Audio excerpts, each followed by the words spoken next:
नमस्कार, आप देख रहे हैं भारत परिवर्तन न्यूज और मैं हूं आपके साथ ज्योतिका। आइए रुक करते हैं खबर की ओर। आए दिन हो रहे एक्सीडेंटों को लेकर देखिए क्या बोले .tv इंडिया के संपादक हिमांशु सेंगर जी।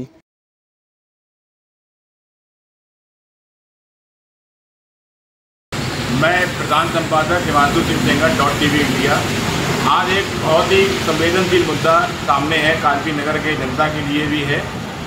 इसमें क्या है, जो NHI में ओवरब्रिज बना हुआ है, इसमें जो ढाल पे उतरता हुआ जो पुल आता है, जो कानपुर तरफ जाता है वापसी, उसमें आए दिन कोई ना कोई हादसे होते हैं। वर्तमान में अभी 4-5 दिन पहले एक लड़का जो था बेचारा, उसके तो इतनी बुरी तरीके से उसकी मृत्यु हुई है कि उसकी तो पूरी बॉडी पिछड़ गई ट्रक के नीचे आके, और उसकी शिनाख्त भी नहीं हो पाई। शायद मेरे ख्याल से अभी तक शिनाख्त हुई है। की घटना है ये कालपी में हमारा जो ये बाईपास पे जो ओवरब्रिज उतरता है, जस्ट उसको उतरते ही संगी गबद्दे होटल के ठीक सामने दुर्गा मंदिर जो बना हुआ है नया वाला, उसके ठीक सामने यहाँ आए दिन कोई ना कोई घटना होती है। और बगल में सर्विस लेन ही बना हुआ है, उसमें बहुत हद तक गड्ढे हैं। सर्विस लेन में आज ट्रक भी खड़े कर देते हैं, वहाँ डिवाइडर भी टूटा हुआ है। उस दिन मैं ही बच गया था जाते समय, और गाड़ियाँ अचानक घुस जाती हैं, डिवाइडर टूटे हुए हैं। तो हमारी केवल NHI डिपार्टमेंट से और जो भी अधिकारी हैं उनसे केवल ये अपील है कि वहाँ पे अगर हो सके देखा तो डिवाइडर बना दें। इससे क्या है, गाड़ियों की रफ्तार थोड़ा कम हो जाएगी।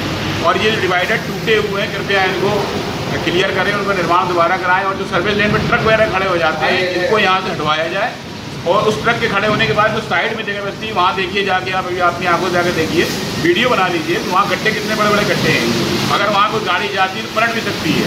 अच्छा, ये जो चौराहा है, यहाँ से किन किन जगह के लिए रास्ता जाता है? क्या कोई ऑफिस है या किस तरह से, क्या कहाँ के लिए रास्ता? बगल में ही ऊपर एक स्कूल बना हुआ है बच्चों का, जिसको टिल्ला वाला स्कूल कहते हैं, उस तरफ व्यास मंदिर के लिए रास्ता जाता है, प्लस में बुधवाली के लिए रास्ता जाता है, सरकारी अस्पताल के लिए रास्ता जाता है, तहसील के लिए रास्ता जाता है, वहीं स्टेट बैंक के लिए रास्ता जाता है, रेलवे स्टेशन के लिए रास्ता नगर का ये प्रमुख चौराहा है। हाँ, नगर का प्रमुख चौराहा। और यहाँ पर जो है ओवरब्रिज का निर्माण किसी कारणों से नहीं हो पाया है। अंडरपास का जी, अंडरपास भी नहीं बना है, तो इस वजह से यहाँ पे जो दुर्घटनाएं आए दिन यहाँ दुर्घटनाएं होती हैं। अभी शायद वर्तमान में 6 या 7 महीने पहले इंटर कॉलेज की लड़की थी, कोचिंग पढ़ने जा रही थी, उसका भी ट्रक के साथ एक्सीडेंट हुआ था, वो बेचारी ऑन स्पॉट खत्म हो गई थी। उसके पहले एक बुजुर्ग महिला का एक्सीडेंट हो चुका है, बुजुर्ग व्यक्ति का एक्सीडेंट हो चुका है। एक तो बाप बेटा मोटरसाइकिल में दोनों थे, वो एक्सपायर हो गए थे तुरंत ऑन स्पॉट पे। ये बड़ा खतरनाक और संवेदनशील एरिया होता जा रहा है दिन पे दिन। और इसमें ये जो प्रतीक्षालय भी उसमें बगल में बना हुआ है, कि अब क्या प्रतीक्षालय में सारी व्यवस्थाएं यात्रियों के लिए जो है, राहगीरों के लिए है? वहाँ पे कोई व्यवस्था नहीं है, ना पानी की व्यवस्था है वहाँ, ना कोई अन्य व्यवस्था है वहाँ पे। सिर्फ प्रतीक्षालय बना हुआ है।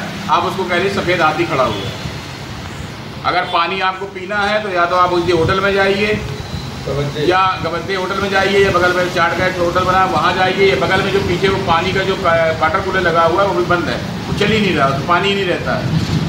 अब प्रतीक्षालय बगल में बेचारा वो चाय की टपरी रखे हुए है, तो वो चाय वाला ही अगर पानी वानी किसी को दे दे, अदरवाइज वहाँ पे कोई सुविधाओं के नाम पे जीरो है, सुविधा किसी प्रकार की। जैसा कि हमने प्रतीक्षालय में देखा है, शाम के टाइम पे वहाँ क्या प्रकाश की कोई व्यवस्था रहती है? नहीं, यहाँ प्रकाश की कोई व्यवस्था है, ना कोई लाइट है, ना कोई मतलब किसी तरीके प्रकाश की कोई व्यवस्था नहीं, जीरो है। तो इन मांगों इस समस्याओं के साथ आप किस तरह से शासन प्रशासन से मांग करते हैं? हम ये चाहते हैं कि ये जो पुल उतरा है इसके बाद कम से कम या 2 या 3 छोटे छोटे टाइप के डिवाइडर बना दिया जाए, जिससे जो गाड़ियाँ रफ्तार में आती हैं, तो ढाल है, गाड़ियाँ रफ्तार में और ड्राइवर थोड़ा तेज़ कर लेता है गाड़ी, तो उनमें कम से कम थोड़ा रफ्तार में कमी आएगी, तो हो सकता है कि हादसों में बचाव हो। प्लस में जो पुल के नीचे उतरने के बाद जो साइड में बैरिकेडिंग लगी हुई है, उस बैरिकेडिंग का निर्माण कम से कम आगे 200-250 मीटर तक होना चाहिए, इससे कोई पार न कर पाए उचक्के। और थोड़ा सा उसको कम से कम 4 फीट तक ऊंचा, 5 फीट तक ऊंचा करें कि आदमी को निकलने में या टापने में दिक्कत हो। अच्छा, दोनों रोड के बीच में, हाईवे में बीच में जो डिवाइडर बना हुआ है, वो बीच में डिवाइडर भी खत्म कर दिया गया है कुछ जगह पे। हाँ। उसका क्या कारण है, क्या कारण हो सकता है? कारण उसका ये है कि ट्रक वाले खड़ा करते हैं उनके पहियों से रगड़ के, और आपको मालूम है गुणवत्ता ही सारा काम होता है। आप अभी डिवाइडर में जाइए, एक लात मार दीजिए, डिवाइडर टुकड़े टुकड़े हो जाएंगे। वो डिवाइडर बहुत दिन से टूटा हुआ है, और वहाँ पे एक अभी हादसा हुआ है, जस्ट अभी मेरे साथ ही बच गया हूँ, परसों में मेरे साथ ही हादसा होते से बच गया, और भी कई लोग इस तरीके से बच गए। अभी एक सामने हमारे चाचा निकल रहे थे, उनके भी बच गए हैं, वो भी हादसे होते थे। तो आए दिन हादसों को ये न्योता दे रहा है चौराहा इस समय, और अगर इनको बचाव करना है तो वहाँ